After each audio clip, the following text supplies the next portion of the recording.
Boiling point of any liquid is the temperature at which its vapor pressure become equal to the atmospheric pressure.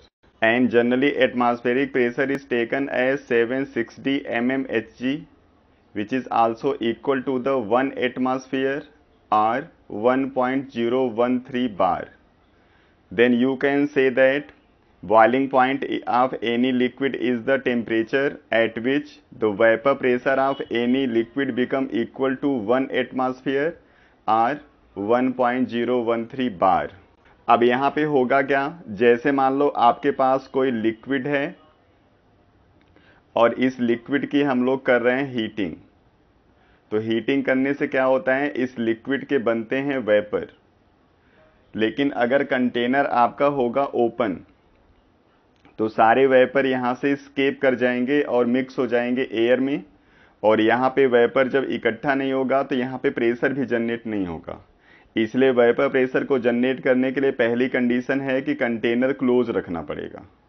तो जैसे किसी close container के अंदर हम किसी लिक्विड की हीटिंग करते हैं तो यहाँ पे जो वेपर जनरेट होंगे वो यहीं पे कंडेंस होना स्टार्ट हो जाते हैं। After condensation the amount of the vapour increases in this place, so a pressure is generated on the surface of the liquid. जब यहाँ पे इवेपरेट होने का रेट और कंडेंस होने का रेट सेम हो जाएगा, मीन्स दोनों प्रोसेस हो जाएंगे इक्विलिब्रियम में, तो उसी कंडीशन में ये वेपर जो प्रेशर यहाँ पे क्रिएट करते हैं उसी को वेपर प्रेशर हम लोग कह देते हैं। और यही वेपर प्रेशर जब बराबर हो जाएगा एटमॉस्फेरिक प्रेशर के, उस कंडीशन को हम लोग कह देते हैं बॉइलिंग। और जिस टेम्परेचर पे वेपर प्रेशर किसी लिक्विड का एटमॉस्फेरिक प्रेशर के बराबर हो जाता है उसी टेम्परेचर को हम लोग कह देते हैं boiling point. Means boiling point is the temperature at which vapour pressure of any liquid become equal to the atmospheric pressure. अब यहां पे होगा क्या, ये वेपर प्रेशर है प्योर सॉल्वेंट का, जिसके अंदर अभी हमने कुछ ऐड नहीं किया है। अब इसके अंदर थोड़ा सा हम लोग ऐड करते हैं नॉन वोलेटाइल सॉल्यूट, मीन्स इसका हम लोग बनाएंगे सोल्यूशन। और नॉन वोलेटाइल सॉल्यूट का मतलब होता है ऐसा कोई भी सॉल्यूट जो वेपराइज नहीं होगा, means they never form vapour. अब यहां पे क्या होगा, जो इवेपोरेशन है वो एक सरफेस फिनोमिना है, मीन्स सरफेस एरिया के ऊपर वो डिपेंड करेगा। And as the surface area increases the rate of evaporation increases. अब जब नॉन वोलेटाइल सॉल्यूट अब इसके अंदर डाल दोगे तो कुछ यहाँ पे फ्रैक्शन सरफेस एरिया का ऑक्यूपाई करेगा ये नॉन वोलेटाइल सॉल्यूट जो कि वेपराइज नहीं हो रहा है। मीन्स इनडायरेक्टली जो सरफेस एरिया प्रोवाइड किया गया था फर्स्ट कंडीशन में for the evaporation of solvent वो डिक्रीज हो जाएगा, इसलिए यहाँ पे वेपराइजेशन की रेट कम हो जाएगी। इसलिए सोल्यूशन का जो वेपर प्रेशर होगा वो थोड़ा सा सॉल्वेंट के कंपेयर में कम हो जाएगा। अब इस वेपर प्रेशर को दोबारा एटमॉस्फेरिक प्रेशर के बराबर करने के लिए आपने जो यहाँ पे हीटिंग प्रोवाइड की थी, मीन्स टेम्परेचर जो दिया था इसको, इस टेम्परेचर से आपको टेम्परेचर और ज्यादा प्रोवाइड करना पड़ेगा।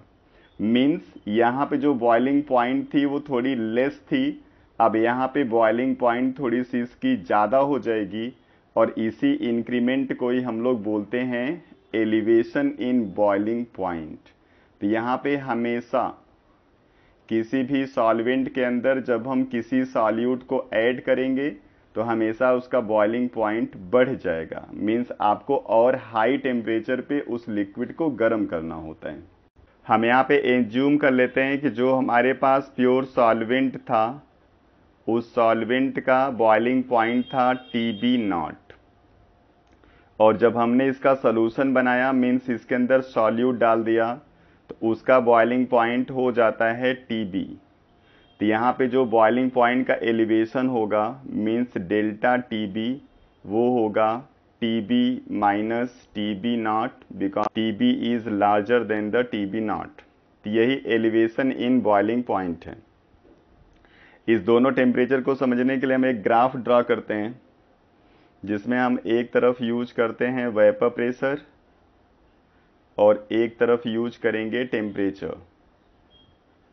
और अगर वेपर प्रेशर हम लोग एटमॉस्फेरिक प्रेशर के बराबर कर दें, तो मान लो ये एटमॉस्फेरिक प्रेशर है, तो इसी एटमॉस्फेरिक प्रेशर पे हमने दो कर्व ड्रा किया, एक सॉल्वेंट और एक सॉल्यूशन के लिए। तो इसमें सॉल्वेंट और सॉल्यूशन कौन होगा? जिसका कम टेम्परेचर पे एटमॉस्फेरिक प्रेशर के बराबर वेपर प्रेशर हो जाएगा, वो सॉल्वेंट होगा। तो कम टेम्परेचर यहाँ पे आपको दिख रहा है, ये हमारा सॉल्वेंट होगा और ये हमारा होगा सॉल्यूशन।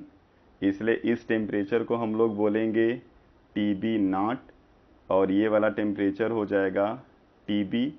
तो यहाँ पे जो इसका गैप होगा इसी को डेल्टा TB बोलेंगे, जो होगा TB माइनस TB नॉट।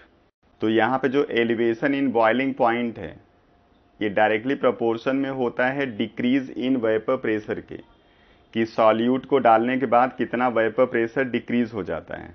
इसलिए हम लिख सकते हैं यहाँ पे delta TB is directly proportional to lowering of vapour pressure, and lowering of vapour pressure is P not minus P, जहाँ पे P not vapour pressure pure solvent का है and P is the vapour pressure of solution, और solvent का vapour pressure हमेशा ज़्यादा होगा। अब इसका जो रिलेशन है वो मोलेलिटी के ऊपर डिपेंड करता है, मीन्स सॉल्यूट के अमाउंट के ऊपर कितना सॉल्यूट हमने वहाँ सॉल्यूशन के अंदर ऐड किया हुआ है। और जैसे जैसे हम मोलेलिटी को बढ़ाते हैं वैसे वैसे यहाँ पे बॉइलिंग पॉइंट में एलिवेशन भी बढ़ता है। इसलिए डेल्टा TB प्रोपोर्शनल टू हम लोग M यूज कर लेते हैं। प्रोपोर्शनलिटी का साइन हटाएंगे तो हम लोग यूज करेंगे यहाँ पे एक constant, and the constant is KB into M। तो ये एक रिलेशन है जहाँ पे कांस्टेंट जो KB है इसको हम लोग बोलते हैं मोलल एलिवेशन कांस्टेंट। तो अगर यहाँ से मोलल एलिवेशन कांस्टेंट हमको लिखना हो तो हम लिखेंगे KB equal to delta TB by M, जहाँ पे M है molality of the solution.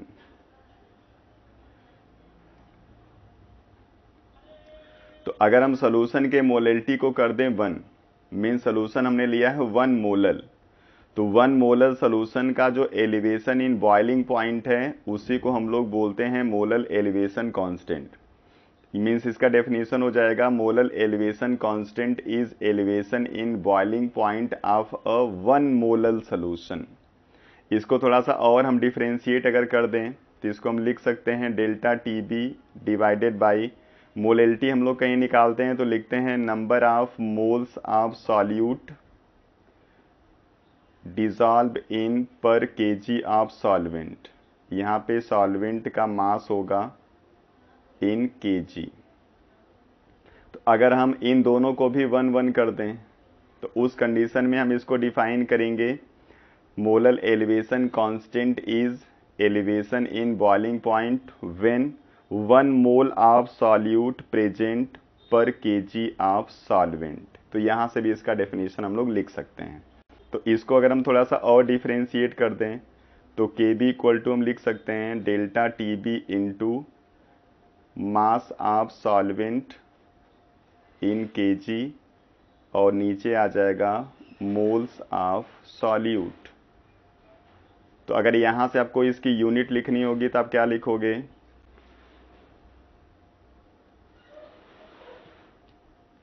KB। तो यहाँ से KB की यूनिट हम क्या लिखेंगे? डेल्टा TB मतलब ये टेम्परेचर है, यूनिट होगा kelvin. Mass of the solvent kg में है इसलिए kg, और नीचे है मोल, तो इसका यूनिट हमेशा होता है केल्विन kg पर मोल। तो ये तो हो गया KB का हिसाब। एलिवेशन इन बॉइलिंग पॉइंट को डिटरमाइन करने के दो अलग अलग मेथड हैं, जिसमें एक मेथड हम लोग यूज करते हैं लेंस-बर्गर मेथड और दूसरा मेथड है कॉट्रेल मेथड। तो इस दो मेथड को यूज करके हम लोग इसका एलिवेशन इन बॉइलिंग पॉइंट किसी भी सोल्यूशन का कैलकुलेट कर पाएंगे। और जो स्टडी है किसी भी सोल्यूशन के एलिवेशन इन बॉइलिंग पॉइंट का, जिसमें हम सॉल्वेंट के अंदर नॉन वोलेटाइल सॉल्यूट डालते हैं, उसको हम लोग बोलते हैं इब्लियोस्कोपी।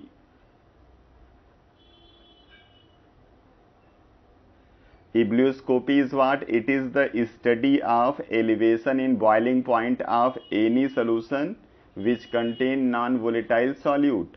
और इसी इब्लियोस्कोपी से हम लोग इस कांस्टेंट को एक नाम और देते हैं, इसको हम लोग कहते हैं इब्लियोस्कोपिक कांस्टेंट। इस केबी को हम लोग दो नाम देते हैं, एक मोलर एलिवेशन कांस्टेंट और एक इब्लियोस्कोपिक कांस्टेंट। आपसे किसी का भी डेफिनेशन पूछ सकता है। तो चलिए इसके आगे देखते हैं। तो अभी हम लोगों को क्या मिल गया, delta T B equal to K B into m, जहां पे m को हम लोग लिखेंगे number of moles of solute means given mass of solute by molar mass of solute divided by नीचे आता है mass of the solvent means WA, वो भी किस में होगा, kg में होगा। लेकिन जनरली ये वैल्यू आपको ग्राम में दिया जाता है, और जब ग्राम में देगा तो उसको kg में कन्वर्ट करने के लिए आप 1000 से डिवाइड करोगे। तो इसको आप लिख सकते हो KB into WB by MB, और नीचे आ जाएगा WA in gram divided by 1000।